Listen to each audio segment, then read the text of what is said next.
Nang tumanaw si Jacob, nakita niya si Esau na paparating kasama ang 400 lalaki. Kaya pinasama niya ang mga anak niya sa kanilang ina, at pag-alis nila, pinauna niya ang 2 aliping babae at ang mga anak nila. Sumunod si Leah at ang mga anak niya, at si Raquel at ang anak niyang si Jose. Si Jacob ay nasa unahan nilang lahat at halos ilang beses siyang yumukod habang papalapit siya sa kanyang kapatid. Pero tumakbo si Esau para salubungin siya. Niyakap siya ni Esau at hinagkan at umiyak silang dalawa. Nang makita ni Esau ang mga babae at ang mga bata, tinanong niya si Jacob, "Sino ang mga kasama mong iyan?" Sumagot si Jacob, "Sila ang aking mga anak na ibinigay sa akin ng Diyos dahil sa kanyang awa." Lumapit agad kay Esau ang 2 alipin na babae at ang mga anak nila at yumukod sila bilang paggalang sa kanya. Sumunod din si Leah at ang mga anak niya at yumukod.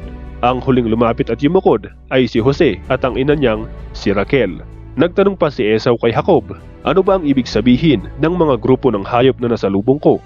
Sinabi ni Jacob, "Regalo ko iyon sa iyo para tanggapin mo ako." Pero sumagot si Esau, "Marami na ang ari-arian ko, kaya sa iyo na lang iyon." Pero nagpumilit si Jacob, "Sige na, tanggapin mo na iyon.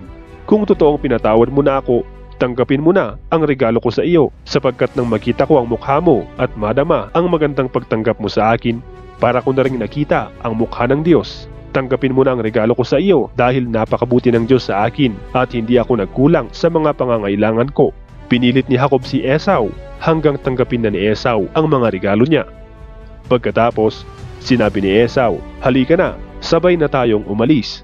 Pero sumagot si Jacob, "Alam mong mabagal maglakad ang mga bata at kailangan kong alagaan ng mabuti ang mga hayop na nagpapasuso.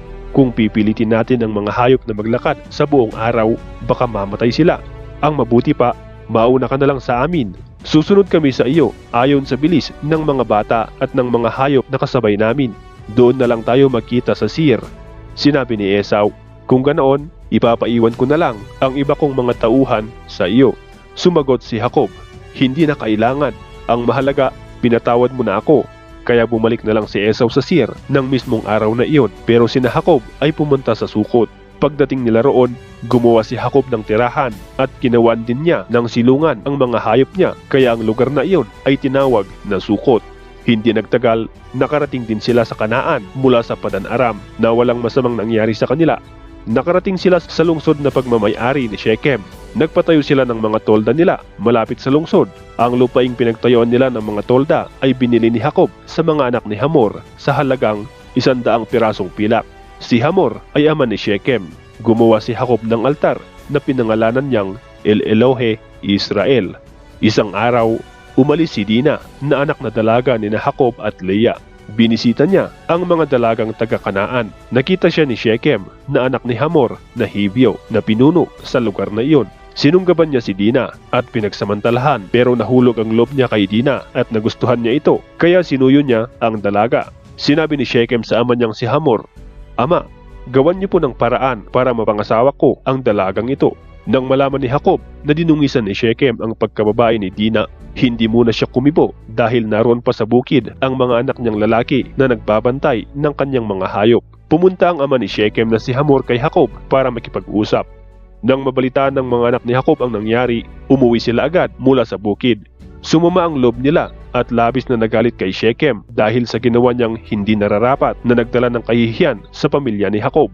Pero sinabi ni Hamor sa kanila, "Nabighani ang anak kong si Shechem sa dalaga ninyo, kaya nakikiusap akong payagan ninyong mapangasawa siya ng anak ko, at maganda rin na hayaan nating mapangasawa ng mga dalaga nyo ang mga binata namin, at mapangasawa rin ng mga dalaga namin ang mga binata ninyo. Maaari kayong manirahang kasama namin kahit saang lugar ninyo gustuhin. Maaari din kayong magnegosyo kahit saan at magmay-ari ng lupain dito." Nakiusap din si Shechem sa ama at sa mga kapatid ni Dina. "Kung maaari po ay mapangasawa ko si Dina na kapatid ninyo. Ibibigay ko po ang kahit anong hilingin ninyo. Kayo po ang bahala kung magkano ang hihilingin ninyo at kung ano ang ireregalo ko para mapangasawa ko ang kapatid ninyo. Babayaran ko po kayo kahit magkano ang hilingin ninyo, basta't mapangasawa ko lang si Dina." Pero dahil dinungisan ni Shechem ang pagkababae ni Dina, niloko ng mga anak ni Jacob si Shechem at ang ama nitong si Hamor. Sinabi nila, "Hindi kami papayag na makapag-asawa si Dina ng isang taong hindi tuli dahil nakakahiya yan para sa amin. Papayag lang kami kung ang lahat ng lalaki na taga rito ay magpapatuli rin kagaya namin. Kung magpapatuli kayo, maaari ninyong mapangasawa ang mga dalaga namin at maaari rin kaming makapag-asawa sa mga dalaga ninyo at maninirahan kami kasama ninyo para maging isang bayan na lang tayo. Pero kung hindi kayo papayag, kukunin namin si Dina at aalis kami rito. Nakita ni Hamor at Shechem na mukhang maganda rin ang mungkahing ibinigay ng mga anak ni Jacob, kaya dahil sa malaking pagmamahal ni Shechem kay Dina, hindi na siya nagaksaya ng panahon para sundin ang mga sinabi ng mga anak ni Jacob. Si Shechem ang lubos na iginagalang sa sambahayan ng kanyang ama. Pumunta agad sila sa kanyang ama sa pintuan ng lungsod at nagsalita sa mga lalaki sa kanilang lungsod. Sinabi nila, palakaibigan ang mga taong ito, kaya dito na lang natin sila patirahin at payagan na makapagnegosyo sila kahit saan. Malaki naman ang lupain natin. Maaari tayong makipag-asawa sa mga dalaga nila at makikipag-asawa rin sila sa mga dalaga natin. Pero papayag lang sila na manirahan dito kasama natin bilang isang bayan kung papayag ang lahat ng kalalakihan natin na magpatuli kagaya nila. Kung dito sila titira, magiging atin din ang lahat ng hayop at ari-arian nila, kaya pumayag na lang tayo sa mungkahi nila para manirahan sila rito na kasama natin. Pumayag ang lahat ng kalalakihan ng lungsod sa sinabi ni Hamor at ng anak niyang si Shechem. Kaya nagpatuli ang lahat ng kalalakihan nila. Pagkalipas ng 3 araw, habang mahapdi pa ang sugat ng mga lalaki, pumasok sa lungsod ang 2 anak ni Jacob na sina Simeon at Levi na mga kapatid ni Dina. Hindi alam ng mga tao doon na masama pala ang pakay nila. May dala silang mga espada at pinagpapatay nila ang lahat ng lalaki. Pinatay din nila si Hamor at ang anak niyang si Shechem. Kinuha rin nila si Dina sa bahay ni Shechem at umalis. Pagkatapos, pinasok din ng iba pang anak ni Jacob ang lungsod at kinuha ang mga ari-arian dito. Ginawa nila ito dahil dinungisan ang pagkababae ng kapatid nilang si Dina. Kinuha nila ang mga tupa, baka, asno at ang lahat ng ari-arian doon sa lungsod at bukirin. Sinamsam nila ang lahat ng kayamanan ng lungsod, pati ang mga ari-arian sa loob ng mga bahay at binihag nila ang lahat ng babae at bata. Ngayon, sinabi ni Jacob kina Simeon at Levi, binigyan ninyo ako ng malaking problema. Magkikimkim ng galit sa atin ang mga Kananeo at mga Pereseo sa lupaing ito. Mamamatay tayong lahat kung magkakaisa silang lusupin tayo dahil kaunti lang tayo. Pero sumagot ang dalawa, pababayaan lang ba namin na tratuhin ang kapatid namin na parang isang babaeng bayaran? Ngayon, sinabi ng Diyos kay Jacob, maghanda ka, pumunta ka sa Bethel at doon manirahan. Gumawa ka doon ng altar para sa akin, ang Diyos na nagpakita sa iyo nang tumakas ka sa kapatid mong si Esau. Kaya sinabi ni Jacob sa sambahayan niya at sa lahat ng kasama niya, itapon ninyo ang mga Diyos-Diyosan ninyo, maging malinis kayo at magbihis ng damit bilang simbolo ng bago at malinis na buhay. Pagkatapos, pupunta tayo sa Bethel at gagawa ako doon ng altar para sumamba sa Diyos na tumulong sa akin noong nasa kahirapan ako at aking kasama kahit saan ako pumaroon. Kaya ibinigay nila kay Jacob ang mga Diyos-Diyosan nila, pati na ang mga hikaw nila na ginagamit bilang anting-anting. Ibinaon ni Jacob ang lahat ng ito sa ilalim ng punong kahoy na terebento malapit sa Shechem.